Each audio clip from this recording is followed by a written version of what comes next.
Putusan Mahkamah Konstitusi seharusnya berkekuatan hukum, final, dan mengikat. Namun saat ini kita melihat manuver legislatif dan eksekutif yang berupaya mengabaikan putusan MK terkait pilkada. Bagaimana sejarah MK dan mengapa keputusannya menjadi yang tertinggi di bidang hukum?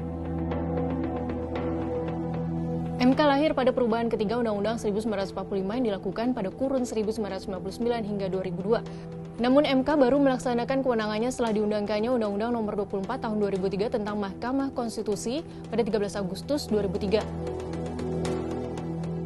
MK merupakan lembaga negara yang mendapat kewenangan langsung dari pasal 24C Undang-Undang 1945. Kewenangan konstitusional MK mencakup 5 hal.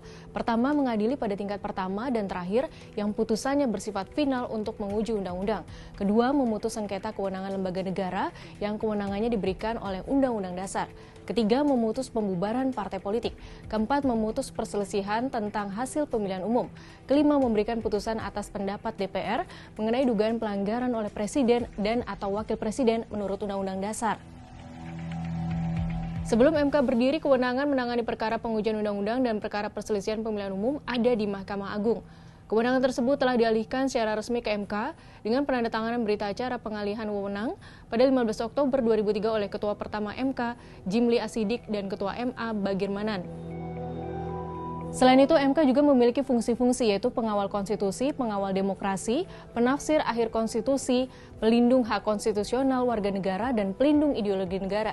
Kita perlu menggarisbawahi fungsi MK sebagai penafsir akhir konstitusi. Dengan seluruh kewenangan itu, keputusan MK tentang penetapan batas usia kepala daerah dan ambang batas pengajuan calon kepala daerah oleh parpol sudah bersifat final dan mengikat. Adapun rekam jejak MK selama 21 tahun tentu tak bisa lepas dari sosok ketuanya. Ketua MK 2009 hingga 2013, Mahfud MD pada 2011 memutuskan masa jabatan Ketua KPK Bushro Mukhoda selama 4 tahun, sebagaimana pimpinan pada lazimnya. Namun saat itu mayoritas anggota DPR berpendapat jabatan Bushro hanya setahun, meneruskan kepemimpinan Antasari Azhar.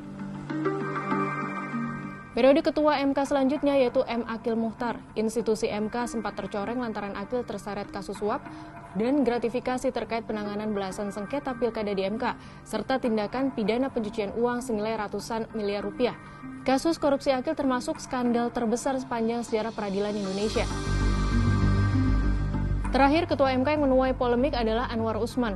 Sebagai Ketua MK periode 2018 hingga 2023, Usman yang menikahi adik Presiden Joko Widodo memutus perubahan persyaratan batas umur Capres-Cawapres yang akhirnya meloloskan putra sulung Jokowi Gibran Rakabuming Raka sebagai calon Wakil Presiden. Anwar Usman dinyatakan melanggar kode etik dan dicopot dari jabatannya sebagai Ketua MK dan digantikan oleh Soehartoyo. Polemik yang mengguncang MK mau tak mau memengaruhi citra positif lembaga ini. Survei periodik Litbang Kompas pada Juni 2024 menempatkan MK di posisi kedua terbawah dari 8 lembaga negara.